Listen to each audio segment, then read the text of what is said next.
জঙ্গলের ভিতর কঙ্কাল। রাঙামাটি বনবিহার রত্নাকুর নানিয়ারচর। জঙ্গলের ভিতর আঁকা বাঁকা উঁচু নিচু ঢালু পথে সামনের দিকে যাচ্ছি আমরা সবাই। এক এক করে সকল বন্ধুরা আছে আমাদের। আমরা দেখতে যাব এখন কিভাবে কঙ্কাল। এই যে বৌদ্ধ বিহারে রত্নাকুরে আমরা যাচ্ছি, জঙ্গলের মাঝখানে একটি কঙ্কাল মৃত্যুর আগে বলছিল যে আমি যদি মারা যাই আমার লাশটাকে পানিতে সিদ্ধ করে হাড়গুলাকে আলাদা করে রাখবে, যাতে মানুষ দেখতে পারে মানুষ মরার পরে হাড়গুলা কেমনে থাকে। এই যে আমরা চলে আসলাম কঙ্কালের কাছে। এই যে কঙ্কালটি দেখতেছেন আপনারা সবাই, অবশ্যই যদি ভালো লাগে ভিডিওটা সবাই লাইক শেয়ার করে দিবে আর সবাইকে দেখার সুযোগ করে দিবে।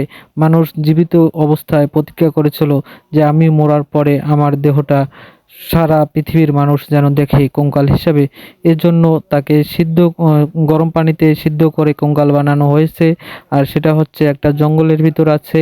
আর কেউ যদি দেখতে আসতে চাও তাহলে নানিয়ারচর রত্নাকুর বৌদ্ধবিহারে সবাই চলে আসবে দেখতে। যে যে দেখতে চাও সবাই চলে আসবে এই ঠিকানায়, রাঙ্গামাটি।